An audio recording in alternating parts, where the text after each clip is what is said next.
Hi there, I'm Cornelia Harris Banks, and I'm a member of a group that we are so interested in history and the history of Galveston and Juneteenth. We are the Galveston Island African American Treasures. Today, we're going to talk with Tommie Boudreaux. And what's important about Tommie? She is a BOI. You probably know now that that is extremely important for those of us who live and work and play in the city of Galveston, Texas, Galveston Island, Texas. Tommie is a retired Galveston Independent School District administrator. She graduated from the historic Central High School, the first African American high school in the state of Texas. She has been a member of the Galveston Historical Foundation. She's a proud member of Delta Sigma Theta. And she is a life member of Delta Sigma Theta. She is so interested and has been so excited since her retirement in history of Galveston. She has, along with others, written 2 books. We're going to talk to Tommie about the books and what they are involved in. Tommie? Hi, thank you so much for inviting me. I am a proud BOI, and I've always felt really proud to tell my college friends that I lived on an island, and they didn't believe it, but I had an opportunity to show some of them. They came down to visit, but thank you for inviting me. Well, let's look at that first book that those of you, can you tell us about the book? The first book is African Americans of Galveston, and you mentioned that I was affiliated with Galveston Historical Foundation. At the time, I was with them. Their staff members were publishing books about Galveston, the architect. They even had one book that was written about after the storm, how many buildings and homes were on stilts. Just various things. So it's it's an image-driven book. So Alice Gatson was also on the committee, the African American Heritage Committee, which is GHF, and I said, well, why don't we publish a book? At the time, I'm so sorry, sinus. At the time, GHF had gotten Rosewood Cemetery, the person who owned all the land and the cemetery that once was that was founded by an African American group in 1911, and over the years, they just didn't bury anyone there, and the last person with it was really unkept and in bad shape. So anyway, I said, well, I told her, I said, I don't have a lot of money to donate to maintain it, but why don't we write a book? So that's what we did. So it's African American Galveston, and I guess that was around 2006, and we were checking with various people and trying to find things in newspapers, and some of the people who knew some of the people who lived here in Galveston. It's not really focused on Juneteenth. There's just I think a kind of an introductory that tells a little bit about Juneteenth, but about the citizens of Galveston, those who endured during the Jim Crow era, who managed to be the leaders and helped us to succeed. So that's what we did. And So all proceeds, we get no royalties, all proceeds are for Rosewood Cemetery. And we still do that today. So the book, well, we didn't publish it, didn't come out until 2013 because while we were trying to gather information, Hurricane Ike came along and practically destroyed Galveston. So we were basically starting all over again.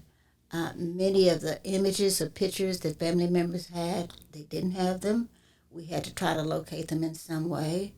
And we worked with Jamie Durham, who's the historian with Galveston Historical Foundation. And some of the images they paid for so we could have it in the book.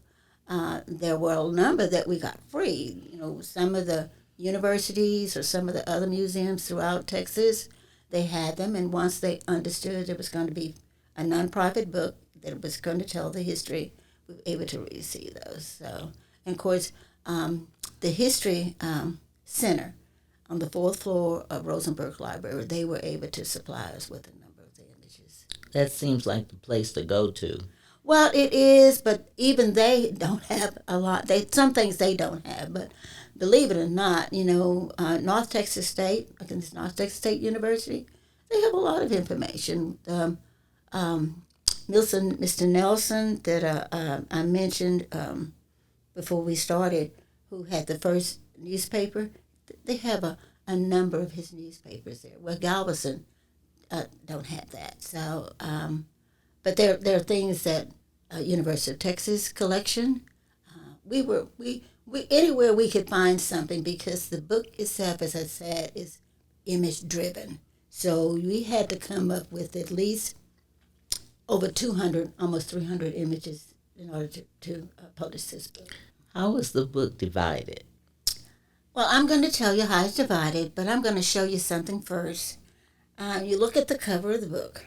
Mm-hmm. These are the post office workers from 1937. Really? And the interesting thing about this book is that so many of the images, when we had both black and white, the black at the top, all the postmen on front, so you can see them clearly. We've had people to identify their grandfather and so on in this book, and we were proud that what we had to do is send the publisher several images, and this is the one that they picked for the cover. So it's divided, and I guess we'll start. We start with Darkness to Light, and of course that the story of a little bit about Juneteenth and slavery, and because Galveston had a pirate who was a slave trader. He was run out of New Orleans and ended up on our island because there was nothing there. And so that's kind of where it begins when we're talking about From Darkness to Light.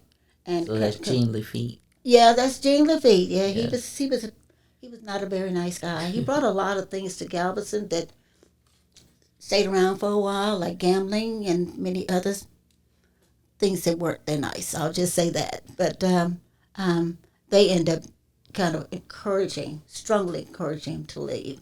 But he left his mark. We have, I think we have a hotel named Jean Lafitte. They think that his mansion that he burned down when he was asked to leave, that there's gold buried there. Yes, I've seen down the people, island.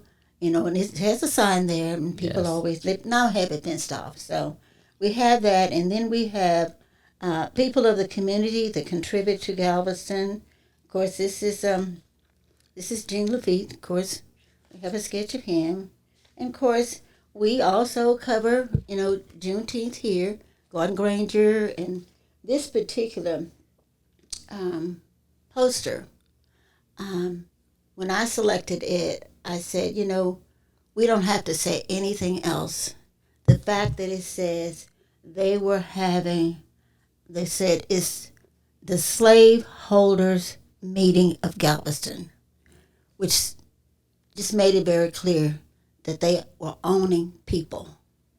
So, and I don't really know exactly what the meeting was about, but I think it was like I boiled it down that they think that they were having too much fun, getting along. They were, see, there were Anglos that also were maybe one level above the slaves. They were poor, and they were kind of mixing and mingling too much. I think that was one of the reasons they had to have this meeting. So we have Garden Granger, and of course, Ashton Villa is important only because it was where later on in years, this is where they had the celebration, but Ashton Villa was important because it was the first brick home in Galveston. And their slave, Alex, Alex, was a master brick mason, and he actually oversaw the building of this home. So that's important. And one of his fireplace is still there, where they've made some renovations interiorly, but not, exteriorly. But that was very, very, very important for me. I always, as a little girl, I passed by that building a lot, and I just thought it was so pretty. And it's on Broadway, so it's prominent where you can see it. And now, since Al Edwards was able to get the state holiday passed, we've had citywide celebration on this property. I think there's a statue of Al. Yeah, there is a statue of Al, and originally, one of the people of the community said, no, that's not him. I said, no, that's him. That's him. So he modeled for that particular statue, yeah. And I think they call it the... okay, right. Right. Well, there's a name, legislator? Yes. Yeah, that's it. That's what it is. So we start with that and a little bit of that. And, of course, people working on the wharf with filling the ships. The tall ships as well. Well, this is not the tall ship. The tall ship, these were the oldest ships that they were putting the bale of cotton in. Wow. So the tall ship came, it was built until 17-something and came to Galveston after it was, I forgot exactly where it came from, but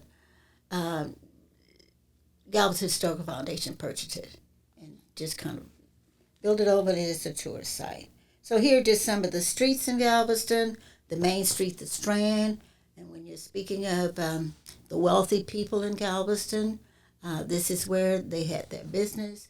In fact, since Galveston didn't have plantations, soil just didn't allow cash crop. So as we probably know now that everything had to come through Galveston. Our state legislature decided Galveston was going to be the major port. So cotton and sugarcane, anything that they were shipping out to other countries had to come through Galveston. So this street here, and caused Galveston to be named the Wall Street of the South. Yes. Very, very wealthy. They also had other names too. Little Las Vegas, a few other names too.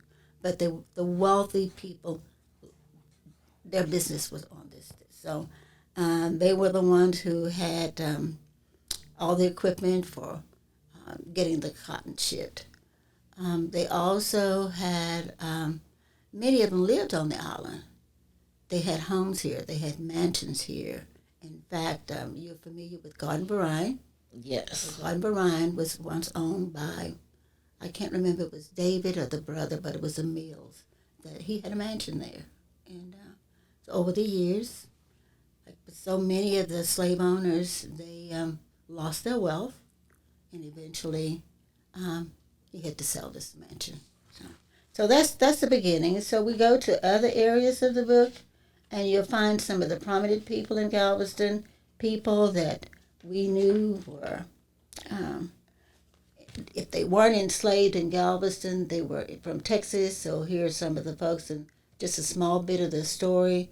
We indicate where you can find the information, because some of them are courtesy of some other not family members, but maybe a museum or something. So their story, and you see that the pictures may be large, and there's just a caption there. But for instance, this one, the lady sitting on the porch, is from the Houston Metropolitan Research Center in Houston. So we did I don't know how many other you want to go through, but we have some current ones where we're talking about education. We're talking about the longshoremen, prominent people who were working in the longshoremen. Mr. Hoskins, you probably remember that family. Mm-hmm. Okay. And of course, we had our sit-ins, and Kelton Sam was the leader in high school. Around the time we were in school, or you were in school, I may have graduated by then, but our sit-ins were a little different. They were not extreme as they were other places. And I did understand that they were taken to jail once, but people like T.D. Armstrong, Gus Allen, who were prominent African Americans in Galveston, and their voice carried. So understand that I really believe, I was told that T.D. Armstrong wasn't in town, but his wife was the one that freed them, got them out of jail. So just go through. We have Jesse McGuire Dent, who sued the district for equal pay, not only just for teachers, but for secretaries, deans, anyone who had some type of certification. While trying to find more information about her case, we actually found the big logs that Galveston Historical Foundation would actually have handwritten information in the books, and read through them and went back, and we were able to determine that the African American educators had gone before the board several times over the period of 10 or 15 years to ask for an adjustment in pay. But in 1943, she was selected as the person to be the plaintiff. And some people, like I said, we like to tell our own story about Galveston. She was once married to an attorney, but let's just say that he wasn't around at the time that she filed the complaint. And so it was Mr. Durham from Sherman, Texas, and he worked closely with Thurgood Marshall with the NAACP. He was actually her attorney. And of course, district indicated that, they were just doing what other people have done all the years, so found out they were paying them 20% less. And of course, she did win her case. And because the district indicated they just didn't have the money to give them equal pay at the time, the judge indicated that they would do it in 3 years. So by the end of the year, they were to have equal pay by, I think, 1944. And so the only thing that's, I guess, kind of sad about it, she was only able to be able to enjoy that for a few years because she died in 1948. So we have people like some of the artists in town, some people who were born here, made their success somewhere else, like Lilista Phillips. Yes. Okay. And I understand, what's his name? The singer. Oh, yes. Mr. White. Yes, Barry White. Barry White. Barry White was born in Galveston. And, when you're reading about them, the first thing they have, when they were born, when they passed, and so on. He was born in Galveston. Now, he was here, I guess, only until he was left when he was a toddler. Mm-hmm. And his mother moved to California, and we know what happened. He became particularly famous, movies, recordings, producer, just a long list of things. And so we're very proud to say that he's a BOI. Okay. And there was one other young lady that I found accidentally, Camille Howard. Now, she was born and raised in Galveston, attended Central School, played with a small band, went out to California, did well with a little trio, ended up making records of her own. She would come back to Galveston every so often and visit with her mother because the newspaper would indicate anytime she was visiting, McKeel was there. She also came back and performed in Galveston, and it seemed to me she was performing with some of the right white organizations. Mm-hmm. They would have these big balls, but she did well, and eventually decided she didn't perform anymore and started performing religious music. So, of course, we have all the chapters of the sororities, fraternities when they started. We have a number of the organizations that supported the community, like the Delphi Club. They presented debutantes, but they also provided support of charities. They helped families. They had scholarships. There were many of them. So I don't know how much you want to know, but just keep asking questions, and maybe I can do that. It just seems that the African American community has thrived in Galveston Island, and have at one point, I think we were more than the population was quite high in Galveston, because I understand that folk came from all over because of education and jobs, that they could come to Galveston.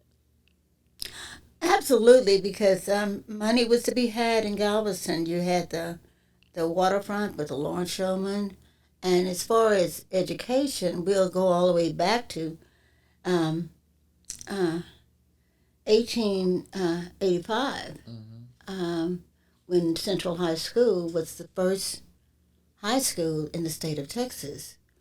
And so you had families who, if they could afford it, they would rent a room in Galveston for the child to be able to earn that. Maybe the school went as far as the 6th grade, or I think a few may have gone to the 8th grade. You had some who, I have one of my sorority sisters, she is still living today, and she said she lived in Hitchcock, Texas, which is not that far. So they rode with people who worked in Galveston to attend. Miss Faye Williams told me that she could remember when she was in school that she would see the kids running from Broadway trying to get to Central on time. Yes, she told me that she would see them, running from Broadway, which is the main street of Galveston, and Central's about, I guess, 3 or 4 blocks to the south, but they would get, that's the way they would get to school at the time. At one time, they weren't giving the parents anything, but the state started giving them a little stipend for transportation, and that's what my sorority sister, her name is Vanda Haynes. She was a Carwell, and she lives I think she lives with her daughter now in Pearland. But she said that they rode, got transportation to school, riding with people who worked here. Others who, if they have family members here, they stayed here. And I don't know if this name is familiar to you, Charles Brown, the singer? Yes. Okay. He was born and raised in Texas City. And his grandmother, when I understand, the grandmother really raised him, and she taught him classical music and so on. And she actually rented a room across from Central for him in order to earn his diploma. He went on to Prairie View, received a degree in chemistry. He worked for the government for a while, and he always did enjoy singing. He could play several instruments, and one night he participated in a talent contest, thought he was good, and he started making records. And one of his songs you hear every Christmas. Yes. Merry Christmas, Baby, Yes. And I think he had another one, so those were pretty popular. I tell you, another group, one of the groups that you spotlight, the Adelphians, they were the reason why the young man who was the first student, African American, at the University of Texas Medical School, Dr. Barnett, and they helped him when he went through that. And I know lately I've seen several stories on Dr. Barnett. Yeah. They have had stories about him, and how he ended up being the only student at the University of Texas Medical branch. that they thought they would have a African American or a black part of the university at that time, but it never got up and running, and so that's why he ended up being the first and only black at that time to graduate from UTMB. Well, they have plaques in his honor. This is Dr. Now, he wasn't Galvestonian, but he was the first to be enrolled and earn his medical license or medical degree from the University of Texas. And he practiced for a number of years, but he died young. Yes. I think it was in a plane accident. So, yes, and of course we see several things, his I think diploma, and see him in action here in a lab, and like you said, we feel we have another label for some of the people that come to Galveston, and you know what that one is? Yes, IBC. Yeah. Islander by choice. Islander by choice. So when they come here and they do something successful, we claim them. So he was one of them, and there's so many others that came through Galveston and did well. We had so many firsts. And our first, I go all the way back to the 1800s. You may know some of the churches, Avenue L, 1840, Reedy Chapel, the little colored church on Broadway, 1848. The other two were later on in the 1800s, but they still were the first. Just, you name it, Galveston. I generally tell people that Galveston, and I'm just not just speaking of the African American community, but Galveston built Texas. Yes. Because everything had to come through us. We lost ground when we experienced the 1900 storm, and I don't think we ever got to that level again, but we still had our waterfront.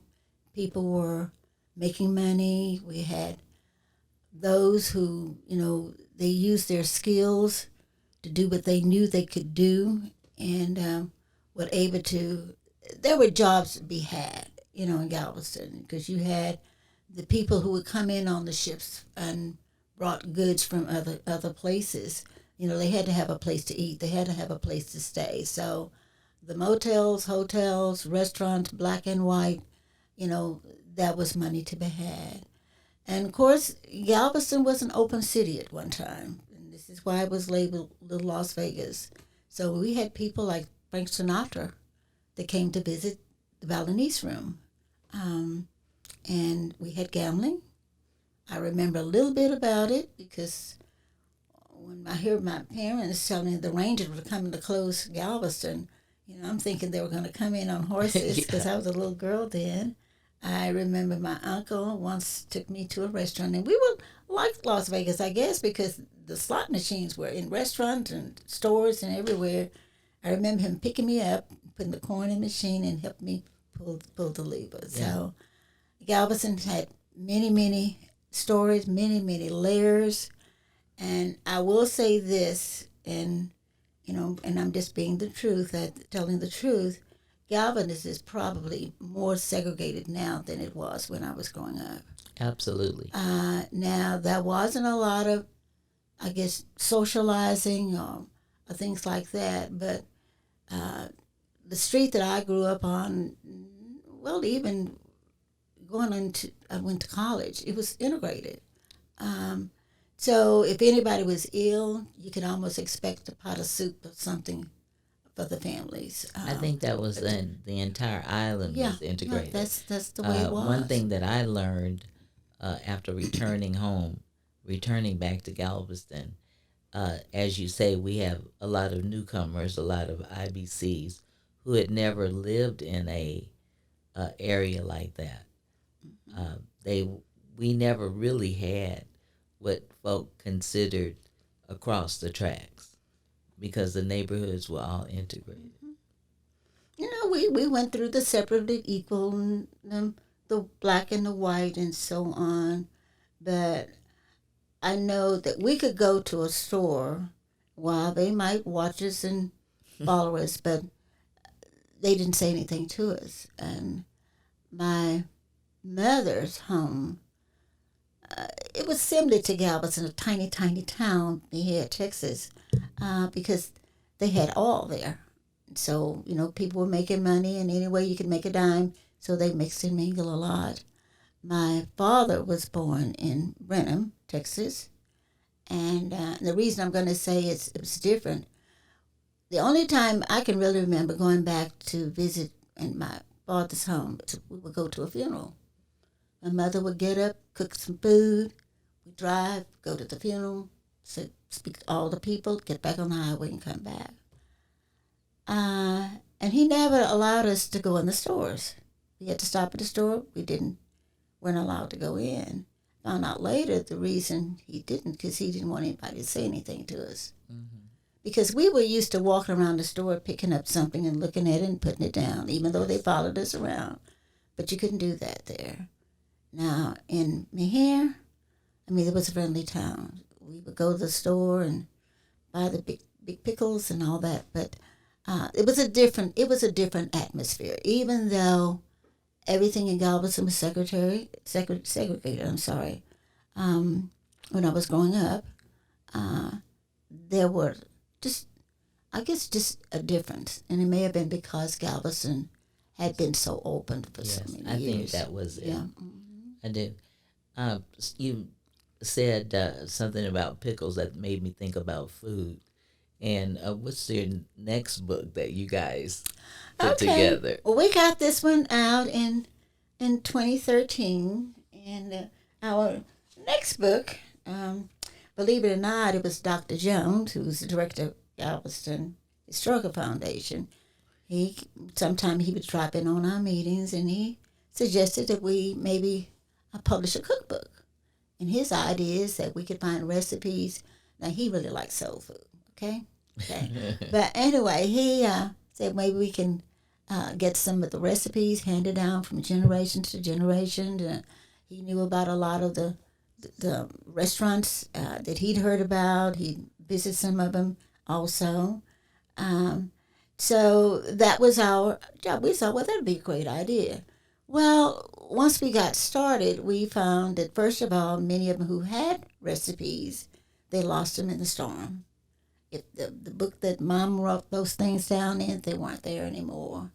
And of course, many of them were no more in business, but there were a few people who may have been waiters or busboys or a family member that knew about them. So we found out that their lives and their stories were so interesting that we began to focus on the person or the people. So there are some recipes in here, but if you take a journey through the book, you find that families moved from the cotton and sugarcane fields and came to Galveston and did what they knew how to do. And one of the main things is that they could make the toughest piece of meat tender, and it was delicious. So, and that's what they did. So the title of the book is Lost Restaurants of Galveston African American Community.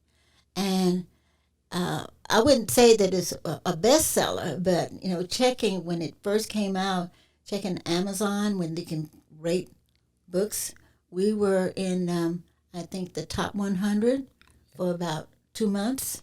And I don't know where we stand now. But at Rosenberg Library, we found out that between last year or maybe year before last, maybe after it came out for the year, they do a rating or have the numbers of books that are checked out. This was the top book. Really?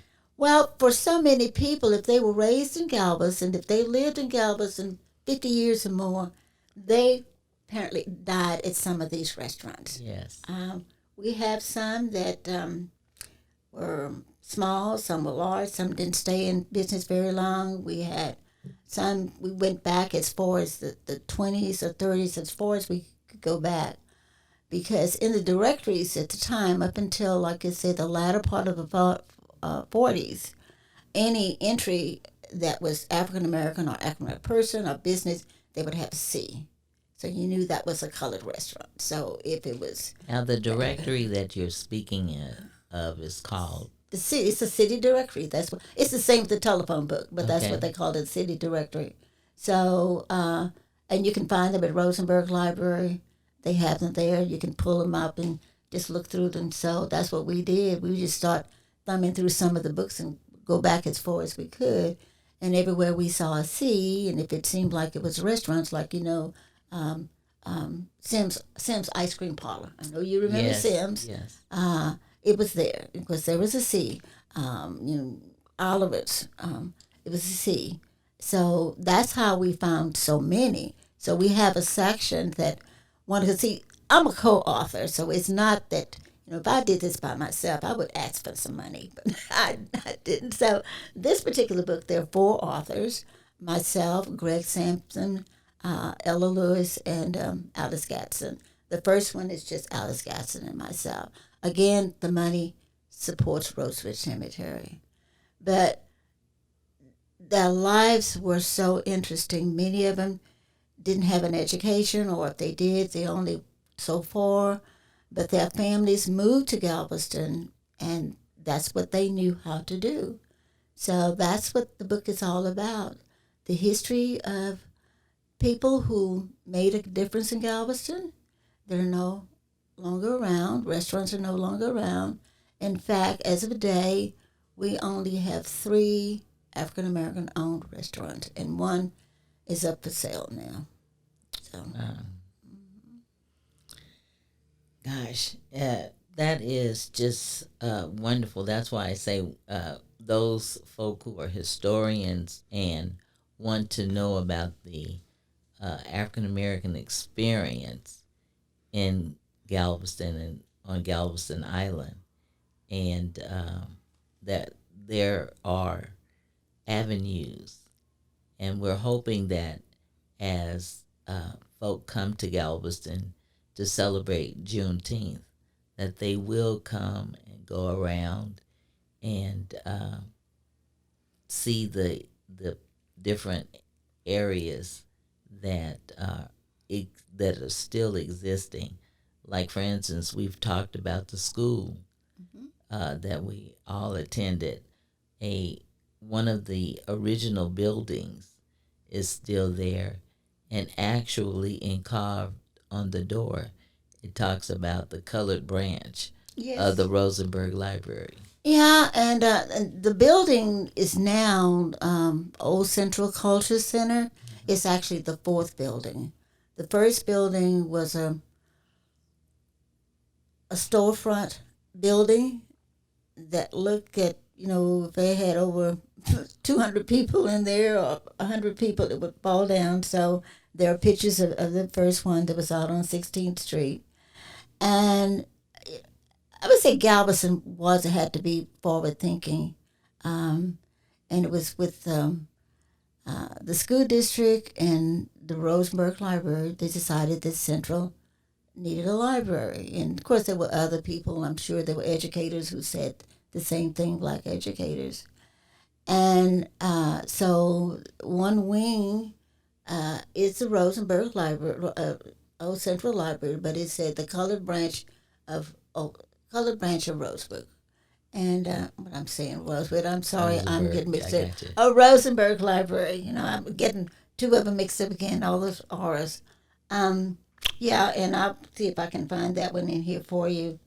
It's and it was a complete library. It wasn't just a room with some books where the kids could go in and find a book to read. It was we had the Dewey Decimal System where you checked out books. You had a library card. I mean, it was a real library. At times, the librarian who was, it's a time when they first established you didn't have librarians. Actually, the principal of the school was a librarian, but he had, I guess you would consider a clerk, but we called her a librarian. I think there was one lady early on, Mrs. Davis. There she is, a picture of her. That's her. That's Miss Davis. She was considered the librarian. Yeah. of that era. And this is the fourth school, which is now Old Old Central, Central Cook. Culture Center. And this is the library. And you can see Colored Branch of Rosenberg Library. And this building stands today. There were a group of citizens that saved it several years ago in the 70s. They formed the Save Old Central. And so this is the building they were able to save. Now, there is a one that was built in, I think, 1954. That's the last Central. And when they integrated the schools, it became a middle school. In integrating, Central was merged with Ball High School. So, but Central, as we all know, when there's a rumor that they're going to try to take Central away or demolish it and so on, people from all over the country will come back and voice their opinion why they should not destroy that building. So we still have it. You know, ironically, when you say that, now that it is a middle school and students of all hues have attended, at the last, I would say, issue about closing the school, there were our generation and now the younger generation. Yes. In which I think then showed something different to those who have continuously tried to close it. So now this is the picture of the first school. Oh, you wow. can see there's not much there, but it worked. And a number of African Americans who have passed through Central doors or through our elementary schools and so on, and went on to be very successful, and lawyers, doctors, and of course many of them are teachers and so on. So, and the thing, I'll go back to Mrs. Dent's case in getting the equal pay. One of the things that their staff was able to share or tell the board that the Central always was an excellent school. It received excellent ratings from the state. They had to pass the same type of rating in terms of evaluating their academic performance, and it wasn't just sports. Now, they were good in everything. And but that was one of the things that her attorney was able to prove, that there were successful students coming from those schools. Now, mind you, Mrs. Dent's case was not the first one in Texas. There was one other lady in Dallas was the first. Yeah, I heard it. And the difference is that her case was one they felt was different because she was actually from Colorado and had gone to integrated schools. Our person had attended all segregated schools, and they felt that segregated schools were inferior. So they were able to prove that the tests, evaluation of teachers, their certification were all the same.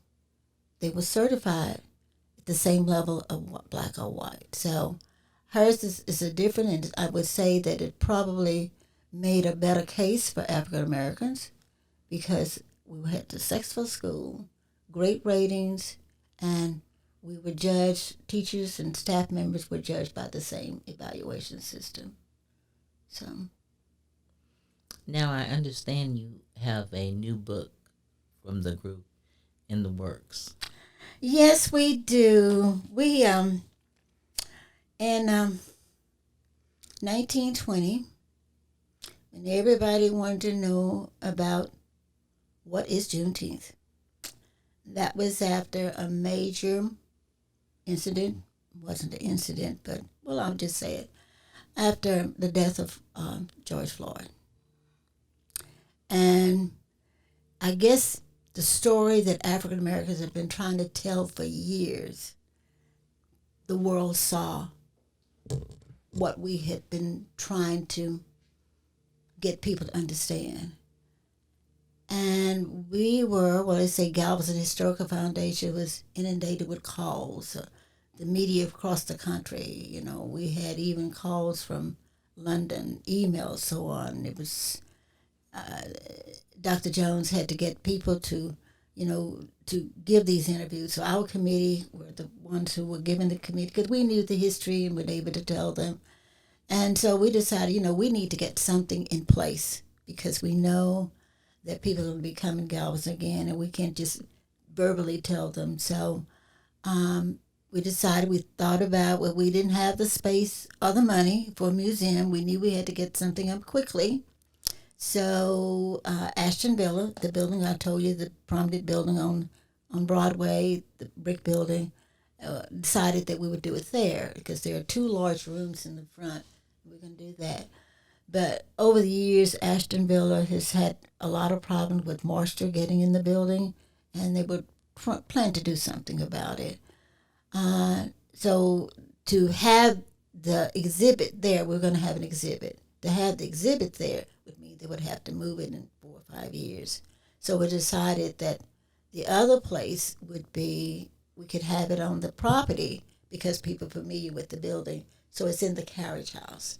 And it's small, but it's powerful. It tells the story from before the 19th and what was happening in Galveston about the Civil War.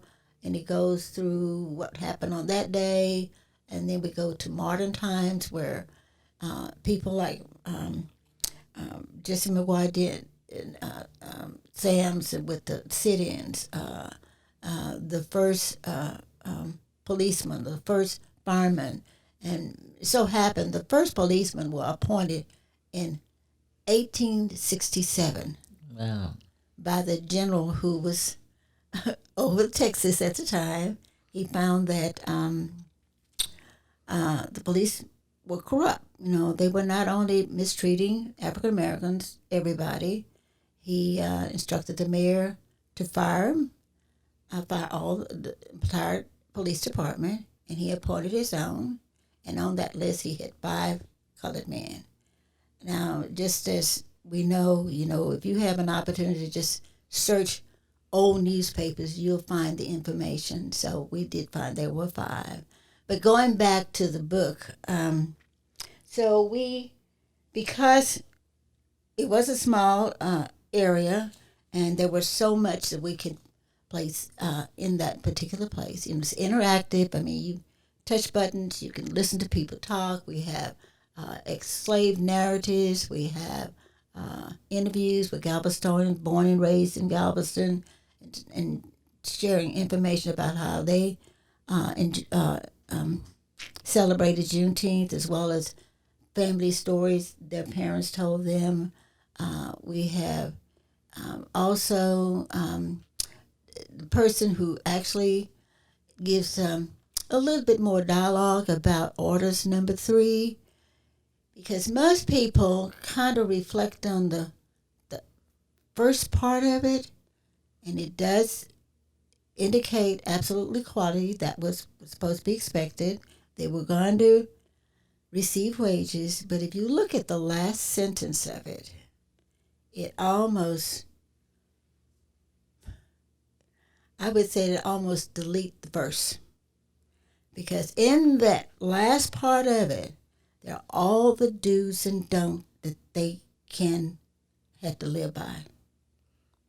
Mm-hmm. They had a certain time to be at home. They were still treated like slaves, those who stayed here. They implemented the Black Codes in 1866. And the Black Codes was, the only difference is that they were getting a little change for the work that they did. And sometimes they didn't get that because they had this system that we didn't have sharecropping. We didn't have that because we didn't have plantations here. But they had a system where, let's just say their paycheck wasn't as much as it was supposed to be when pay time. So they stayed in debt all the time. And so, again, I don't know what it was really talking about. But anyway, just telling you about the things that had happened over there. So if you ever have an opportunity to just search Black Hose, Texas Black Hose, 1866. Now, the other southern states had them too. You'll see that they were still being held in bondage. And I have to say this about myself. Growing up, I didn't know anything about Galveston history. As I mentioned earlier, my father was born in Brenda, my mother in Meher. I was aware of Juneteenth, and I knew it was relevant to ending of slavery because my mother would take us back to Meher to celebrate. Mm-hmm. But being a child, I enjoyed the fun, the food, and I remember they would have church service, and they would have a hallelujah good time. And they would be crying and shouting and praying and so on, Young children, we sit in the back and sometimes giggling, at some of the things they were doing. Didn't know how important that was at the time. In our books, I don't recall much there. No. If it was watered down so much until you would think there were a group of people who just worked for this person and helped him build his home.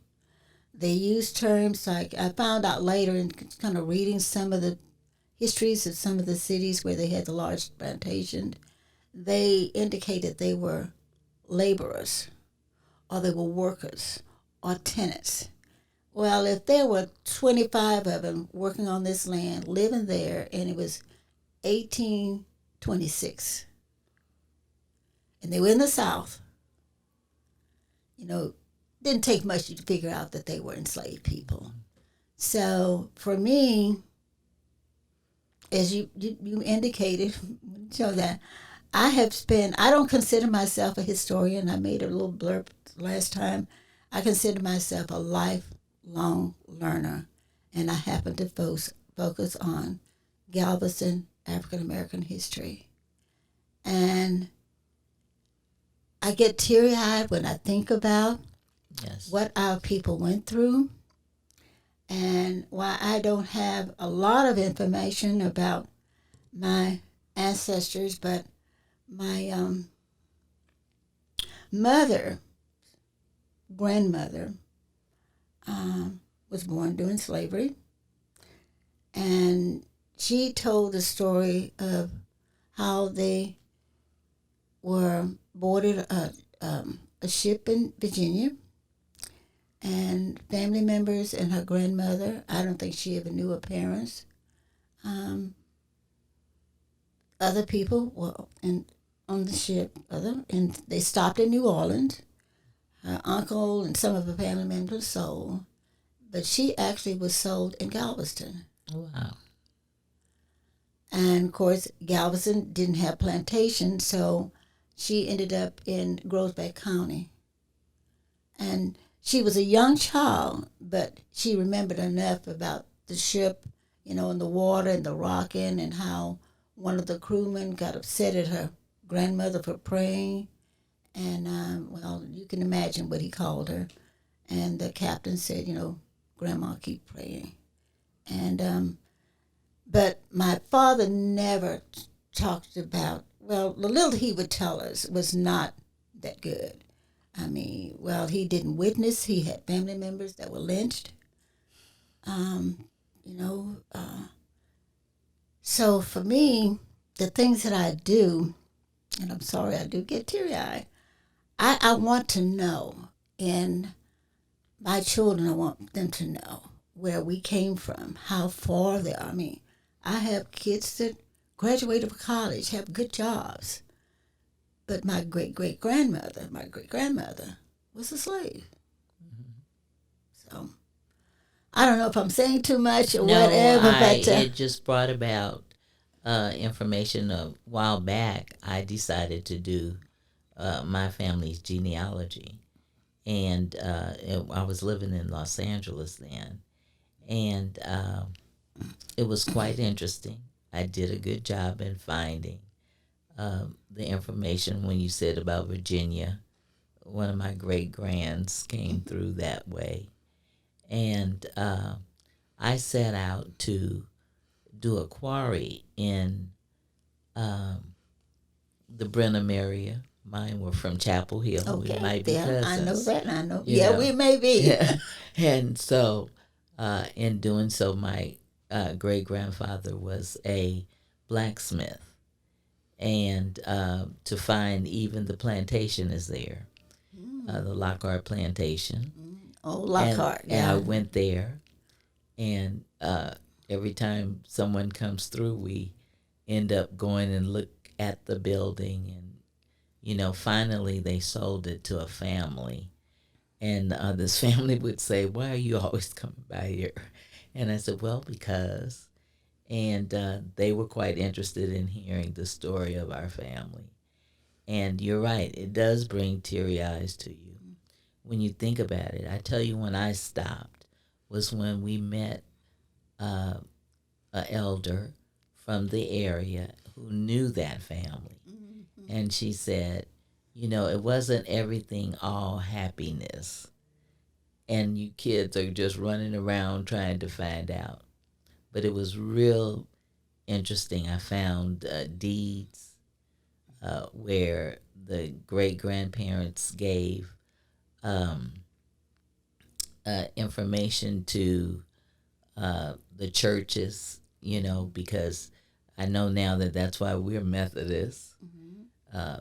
I learned about, Sam Houston and how they had, I called it the indentured slaves, when they brought people to take care of the land in Texas. So all I'm just saying, you need to come to Galveston to find out your history, find out what's happening, and it is the authentic place for Juneteenth. So thank you for having us to hear about the two books and things that are coming up, and especially we want folk to come and see that area at the about Juneteenth that you guys have put together, the exhibit. Yes, and we really want people to come and visit. The only problem we're having is that we're not getting a lot of traffic there, because we opened it on the 19th of June last year. Mm-hmm. And then with so many things happened during the month of June, I think a lot of people thought it was just something for that month. But it is open year-round, Thursday, Friday, Saturday, Sundays. And it is small, so, no more than 10 to 15 people should be in at a time. But if you take your time and go through it, we've had some that have stayed in there at least 2 hours, because there's a lot of reading, there's a lot of interactive. You can pull screens up and enlarge things. It was actually the group that did Galveston Historical Foundation, Ship to Shores. They're from New Zealand, and they're well known for their exhibits. So we have a lot of banners. We have it's worth a visit if you really want to understand what was going on before, during, and after. So I'm putting a little plug in. Well, good. We have a lot of things going on in June. Now, right. We have from the sneaker ball to, picnics and parades, and it's going all out. And I like to, share with people in 2025, it will be our anniversary. So we're going to try to have the world coming to Galveston by then. Absolutely. It'll be 160 years. Wow, 160 years of celebration of Juneteenth. Absolutely. Well, we want everybody to get ready. That's right. Get ready and get ready. And start this year. That's right. So start this year. They have everything mapped out and know where to go. They may not even have to have transportation. They can probably walk the city. Because our city isn't very big. We know that, Right. And if you're in good health, you could make it from one end to the other. That's right. That's right. Well, this group that I'm with, the Galveston Island African American Treasure Group, we planned on doing some more podcast that will actually take you to these facilities and museums and places so that to encourage you to come see it yourself. Okay. Well, and I don't think I gave the name, but our exhibit is at And Still We Rise, Galveston Juneteenth Story. Oh, so, okay. Say that again. Okay. And Still We Rise, Galveston Juneteenth Story. And you can easily find information on the website. I'm not going to give it. You can just Galveston History. It's going to pop up. It's galvestonhistory.org. Galvestonhistory.org. And we sell our books at the exhibit. So you can help us support Rosewood Cemetery if you come here, come to Galveston. So anyway, thank you so much for inviting me. I like to tell the story. Thank you so much for letting us hear the story. Thank you.